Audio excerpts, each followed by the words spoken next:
در آغاز زمانی که زمین در سکوت بود و آسمان بی صدا تنها پروردگار بود و فرمان او روزی روزگاری در سرزمین باستانی ایران، آنگاه که کوهها سر به آسمان می‌ساییدند و رودها نیرومند با خروشان جاری بودند، روزگاری که موجودات جنگل هنوز وجود داشتند.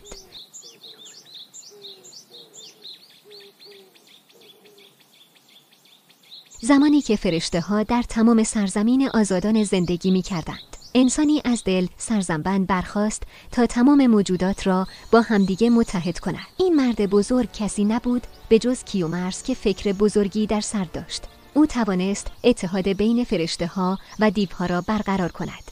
کل سرزمین در آرامشی بس ناپذیر بودند، فرشته‌ها در آسایش و آرامش با دیوها و موجودات جنگل در همزیستی بودند، اتفاقی که قبلاً هرگز نیفتاده بود. شبها فرشته‌ها با نواهای افسانه‌ای و ارتباط با ماه فضای اساطیری به سرزمین داده بودند. اما در جایی دیگر از سرزمین افسانه‌ای و باستانی ایران، در دل تاریکی محض و هولناک دیوهای پلیدی زندگی می‌کردند.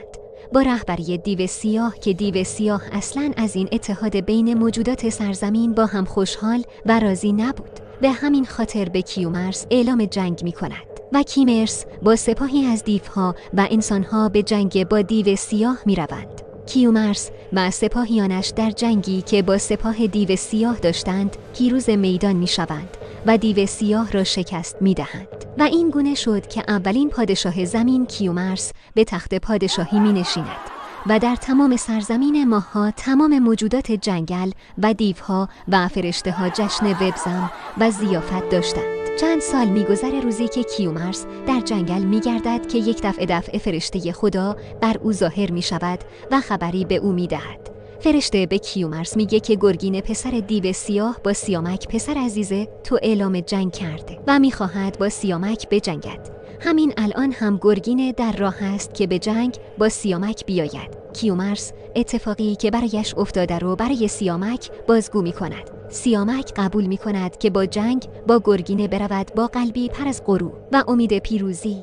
سیامک و گرگین در میدان جنگ با هم روبرو می‌شوند و جنگ نابرابری در پیش دارند. گرگین با چنگال‌هایش پهلو سیامک را می‌درد. کیومرث با شنیدن این خبر از همه کناره‌گیری می‌کند. 20 سال تمام در غار خود به سوگواری برای پسر عزیزش می‌نشیند. 1 سال به همین منوال سپری می‌شود. در یک صبح دمی که کیومرث به دشت می‌رفت دوباره فرشته به او ظاهر شد. به فرشته به او نوید داد که این بار هوشنگ پسر سیامک با اتحادی از جانوران می‌تواند به انتقام خون سیامک برود.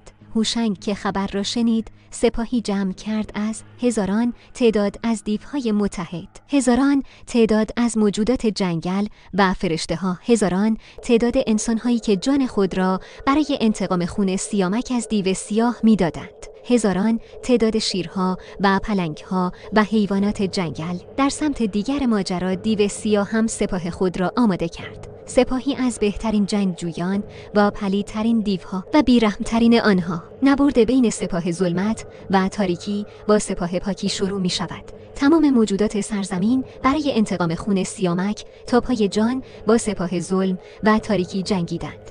هوشنگ با متحدینش پیروز میدان می شود و هوشنگ با غرور بر روی تپه‌ای ایستاده و خوشحال از اینکه توانست دشمنی که پدرش را از او گرفت را شکست دهد. سالها می‌گذرد و بعد از 30 سال پادشاهی کیومرث جان خود را از دست می‌دهد و پادشاهی سرزمین باستانی و افسانه‌ای به دست هوشنگ می‌رسد. برای فهمیدن ادامه اتفاقات پادشاهی هوشنگ و سرزمین ایران باستان کانال را سابسکرایب کنید.